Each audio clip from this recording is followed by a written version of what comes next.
Bismillahirrahmanirrahim. Assalamualaikum warahmatullahi wabarakatuh.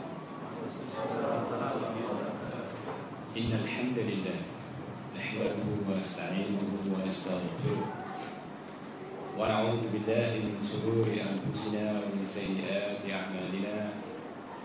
May yahdihillahu fala mudilla lahu wa may yudlil fala hadiya lahu. وأشهد أن لا إله إلا الله وحده لا شريك له وأشهد أن محمدا عبده ورسوله. يا أيها الذين آمنوا اتقوا الله حق تقاته ولا تموتن إلا وأنتم مسلمون. يا أيها الناس اتقوا ربكم الذي خلقكم من نفس واحدة وخلق منها زوجها وبث منهما رجالا كثيرا ونساء واتقوا الله الذي تساءلون به والأرحام إن الله كان عليكم رقيبا. يا أيها الذين آمنوا اتقوا الله وقولوا قولا سديدا يصلح لكم أعمالكم ويغفر لكم ذنوبكم ومن يطع الله ورسوله فقد فاز فوزا عظيما. أما بعد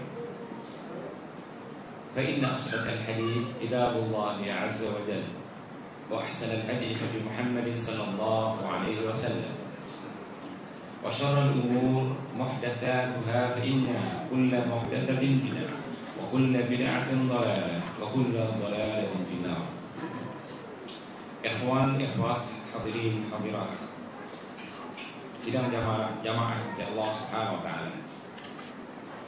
Malam ini insyaallah kita akan membedah sebuah butir tidak kecil manhaj salaf, akidah salaf. Memang ramai orang berkata tentang manhaj dan ramai juga orang yang berkata tentang salaf. Sebelum saya membincangkan tajuk ini, saya ingin berkongsi pengalaman 84 semasa saya balik ke Singapura dan ke Malaysia. Saya memperkatakan salah, orang tahu kan? Subhanallah. Mereka mengatakan Ustaz Rasul kena psikopat. Tapi dengan kegigihan dan kesabaran kita, sekarang semua nak mengaku salah. Alhamdulillah. Begitu juga pengalaman yang kedua, apabila saya ingin memperkatakan tentang apa itu salat, seperti Rasulullah SAW.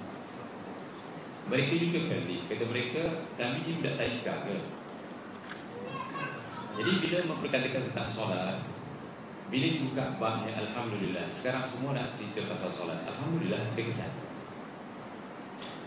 Begitu juga bila kita katakan menggerak-gerakkan jadi dalam solat ni, ini paling perik sekali. Mereka mengatakan bila datangnya dan dari mana datangnya. Jadi kita tulis buku kecil menjelaskan tentang gerak-gerak jari. Cuba saya lihat yang gerak-gerak jari macam-macam. Ada yang gini. Ini bukan gerak-gerak jari, ini ke depan ke belakang, ke depan ke belakang. Ada yang macam ni. Yang macam ni seolah-olah dunia ni di tangan anak. Nah, di dunia yang bulat. Dia tanya kenapa anda buat macam ni? Ini orang sufi.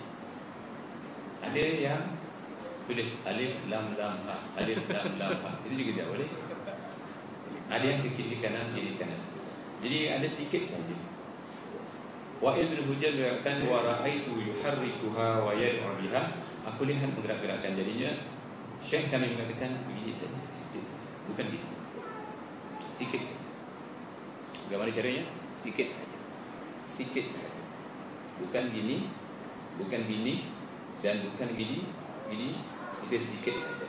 Itu yang ada dalam sunnah. Jadi kita gerakkan sedikit saja. Adapun seperti ini tidak ada sunnahnya. Jadi sedikit saja. Alhamdulillah.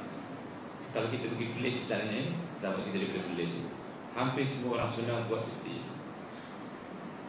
Dan saya pernah juga diminta oleh Menteri Besar Perlis dulu supaya adakan kursus bagi imam, kursus solat.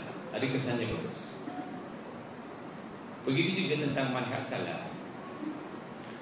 Bila saya balik di Singapura, di Malaysia, sama sajalah di Indonesia, hatta di Britania, jamaah itu berpecah.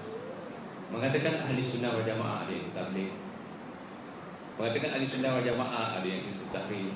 Mengatakan ahli sunnah wal jamaah ada yang ikut ikhwan secara apa? Tarekat ikhwan dan sebagainya.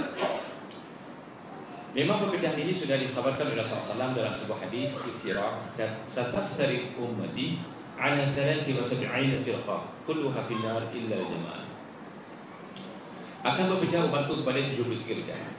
Semua akan ke neraka kecuali jamaah. Jadi yang dikatakan siapa jamaah dan apa jamaah? Jamaah hanya disatukan dengan satu manhaj dan dengan satu akidah. Kalau satu manhaj, satu akidah, maka itu yang dijaga Rasulullah SAW. Maka kita akan bincangkan pada malam itu apa itu manhaj dan apa itu akidah. Jadi manhaj salaf, akidah salaf ada kaitannya. Supaya tidak membuang masa, kita terus ke halaman 20. Definisi manhaj. Jadi apabila berkatakan manhaj, kita tahu apa itu manhaj. Perlu kita tahu, Imam Syafi'i rahimahullah tidak akan menggunakan satu istilah kecuali dijelaskan sejelas-jelasnya. Jadi kita akan menggunakan apa itu manhaj. Jangan ditanya besok apa itu manhaj. Manhaj ya manhaj. Itu bukan jawaban. Kadang-kadang orang ditanya apa itu manhaj. Ya manhaj. Itu bukan jawaban. Itu perlu pendefinisian yang lengkap, yang terang apa itu manhaj. Manhaj ataupun dalam bahasa lainnya al-manhaj disebut juga an-nahaj atau an-nahaj, manhaj, nahaj atau minhaj. Manhaj, nahaj, minhaj itu satu kalimah berasal daripada madah bahasa Arab nahaja yanhaju nahjan, yang semuanya mempunyai satu makna yang bermaksud jalan yang terang. Jadi kalau saya ikut manhaj bermakna ikut jalan yang terang.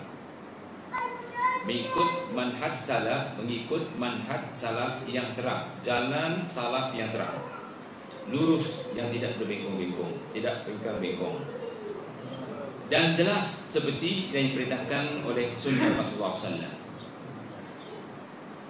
Dari segi bahasa manhaj ialah at-tariqul bayyinul wadih wa yutlaqu 'ala at-tariqil mustaqim aw as-sunnah. Manhaj ialah jalan yang jelas. Jadi dikatakan manhaj dalam bahasa Melayu adalah jalan yang jelas, terang, jalan yang terang. Dan dikatakan juga mengikut jalan yang lurus atau mengikut sunnah. Jadi apabila kita mengikut sunnah, bermakna kita sudah mengikut manhaj. Kalimah manhaj atau disebut juga minhaj bermakna jalan yang terang atau jalan yang mengikuti sunnah as-sahihah. Sunnah as-sahihah. Minhaj adalah bahasa Arab yang asli atau bahasa Arab yang tulen. Buktinya ialah telah disebutkan di dalam Al-Quran dan hadis-hadis yang sahih.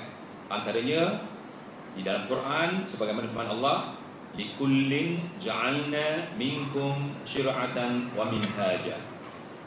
Bermaksud bagi tiap-tiap umat yang ada di antara kamu, kami jadikan ditetapkan satu jalan, satu syariat dan jalan. Jadi minhaj adalah jalan. Minhaj di sini dimaksudkan jalan. Jadi kita dijadikan satu jalan, bukan 2-3 jalan.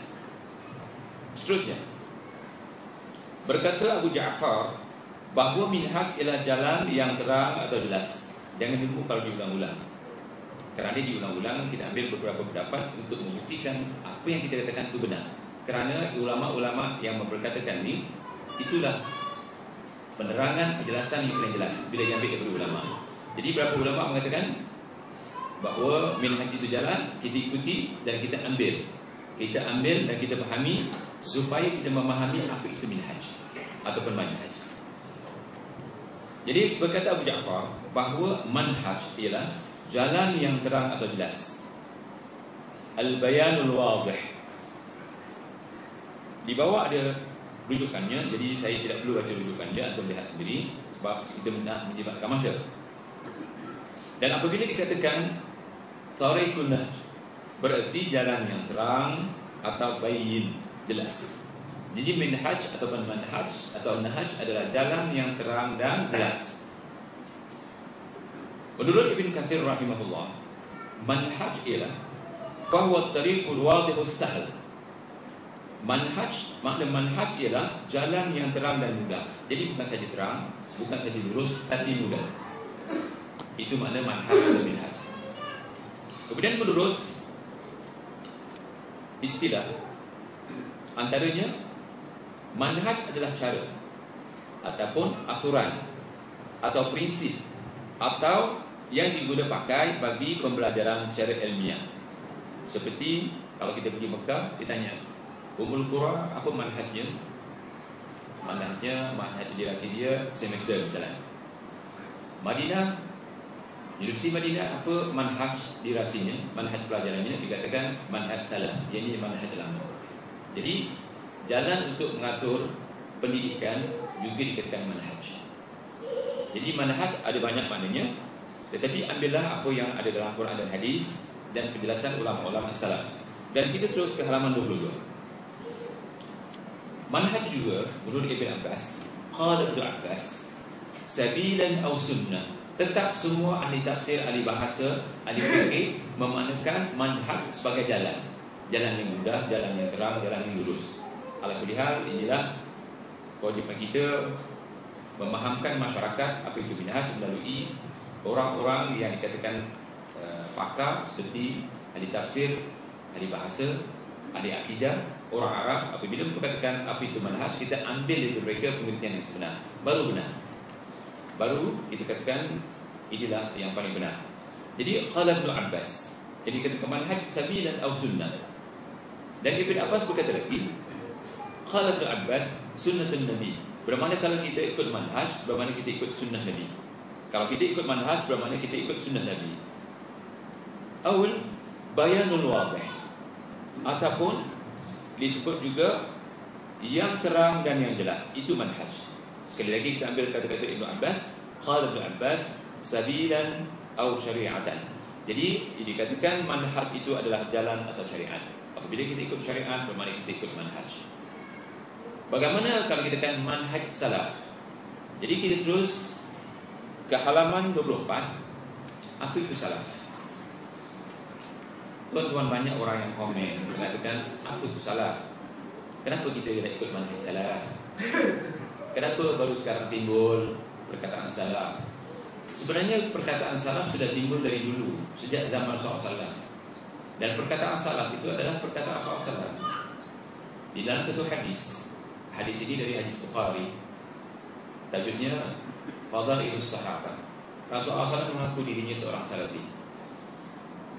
Apabila dia sakit kuat yang membawa sehingga dia wafat, anaknya Fatimah radhiyallahu anha menangis, menitiskan air mata. Apa kata Rasulullah SAW kepada Fatimah?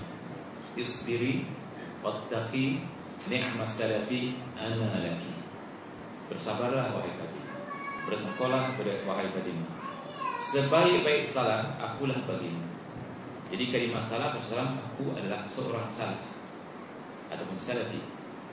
Jadi kalau kita katakan salaf ini mengarut, bagaimana kita nak katakan Rasulullah SAW mengaku sebagai salaf itu mengarut? Ataupun salaf itu tak boleh digunakan sebagai pengistilahan untuk menyatukan umat. Rasulullah SAW mengatakan salafi. Okey, ada mengatakan itu Rasulullah. Apakah selain Rasulullah SAW boleh dikatakan salaf? Apabila salah seorang anak Rasulullah SAW meninggal, Zainab ya meninggal, apa kata Rasulullah kepada para sahabat? Ilhaqi bi salafinal khair